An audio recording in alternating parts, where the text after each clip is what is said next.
welcome back to Cardboard Swords and another instalment of FaB Chill, where we cover every aspect of the casual game.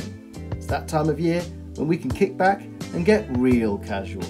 Now I know there's a few whiskey drinkers out there in the FaB community, so today I'm going to show you Rathe as you've never seen it before.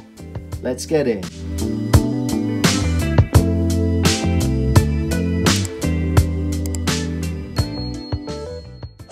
Well, where better to start our whiskey tour than in the very centre of the world of Rathe, the city of Solana.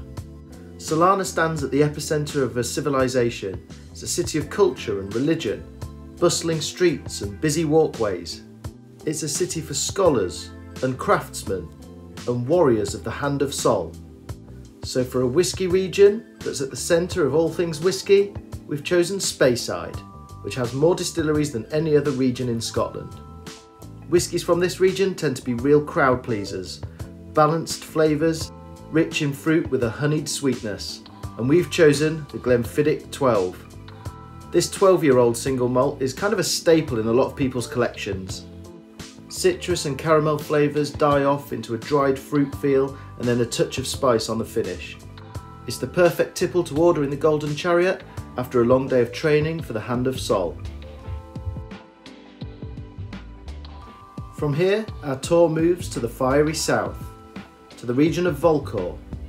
VOLCOR is a volatile and violent region of Rathe, its lava flows often separating civilisations from the rest of it for months on end. As well as this physical division between people, there's a hierarchical one too.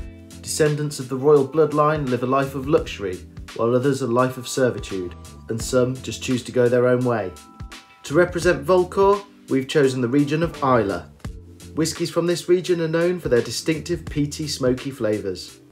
And the bottle we've chosen is the Lagavulin 16.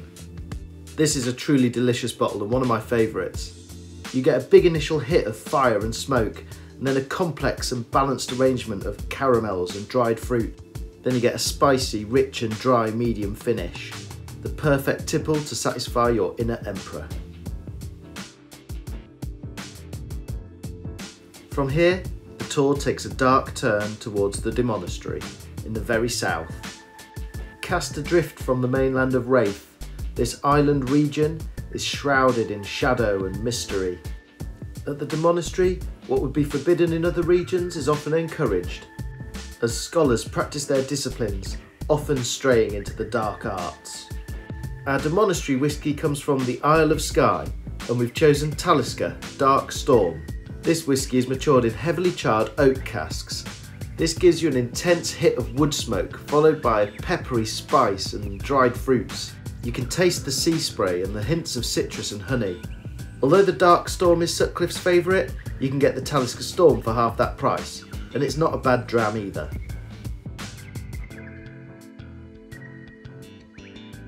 From here, our journey takes a short boat trip around the coast to the very eastern region of Rathe, MISTERIA.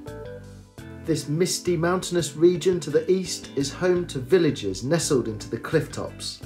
This region is steeped in tradition and ancient arts, and the whiskey representing this region is a Japanese one. We've chosen Kasei, which is the Japanese word for Mars. And this whiskey comes from the Mars Shinsu distillery, which is the highest distillery in all of Japan at just under 800 metres high. And this is the first blended whiskey on our tour, marrying both grain and malt whiskies to create light floral notes, cut grass with smoky wisps, then honey, vanilla and creamy on the finish.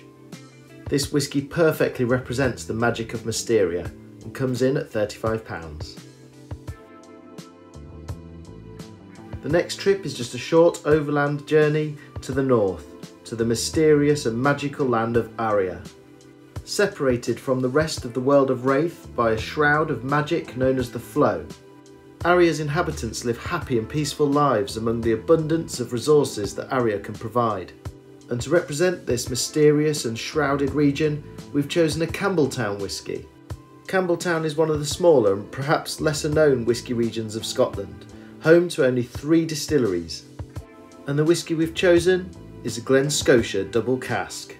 This double cask edition is finished in sherry casks, giving it a nice fruity finish.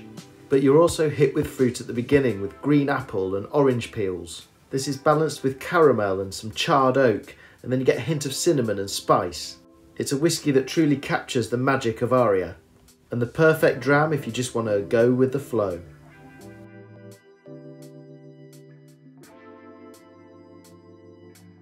Next, we take a long overland journey to the very west of Rathhe, to the Savage Lands. Danger lurks at every turn in this untamed wilderness of a region. Poisonous plants and wild animals make your very survival here extremely difficult. And to represent this region, we've chosen a Highland whisky in the very north reaches of Scotland. Like the Savage Lands, the climate of the wind-battered Orkney Islands is unforgiving and home to only 2 distilleries. But we've chosen the Highland Park 12. This is a whisky that packs a punch with its citrus and tropical fruit flavours, balanced with cream and honey and some smouldering wood and spice. It's a whisky that lets you know you're drinking a whisky, and when Reinhard's not drinking blood, this is his tipple.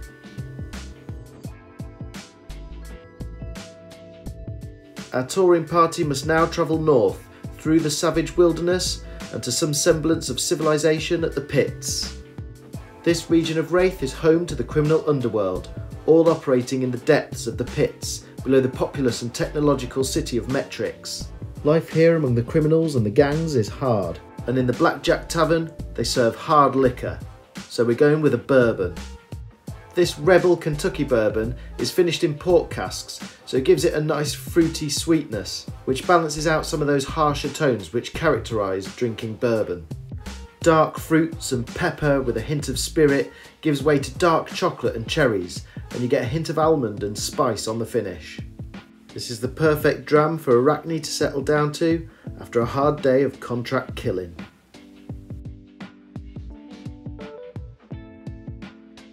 Just one stop left on our tour now, and we don't have to go far. Just through the moor, up to Coppertown, and we're at METRIX. A huge technological city in the north of Rathhe, a metropolis bustling with industry and technology, pushing the boundaries of science and innovation. And we've chosen a cracker of a whisky to finish off our tour, that also pushes the boundary of what's possible. It's the second blended whisky on our tour, and it's the Spice Tree by Compass Box. Compass Box are a whisky maker that are always pushing the boundaries of what's possible. This whisky is produced using specially constructed casks for a secondary aging process. The Scotch Whisky Association actually took issue with them using inner staves to produce this whisky in this way, but since then they've refined the process to abide by the SWA regulations, now using French oak heads on the barrels. The results of this innovative production method are pretty spectacular. You get herbs and floral notes, a bit of spice, toffee and vanilla, and then you get a real hit of spice on the finish. If Teklo Industries made whisky, it'd probably be something like this. And alas, our tour has come to an end. If you're interested in picking up any of these whiskies, and if you're still watching I assume you might be, then there's a full list in the description. If you enjoyed this content then let me know, perhaps we'll share a whisky sometime. We've also got gameplay, deck techs and other FaB related content, so like, subscribe and we'll see you next time.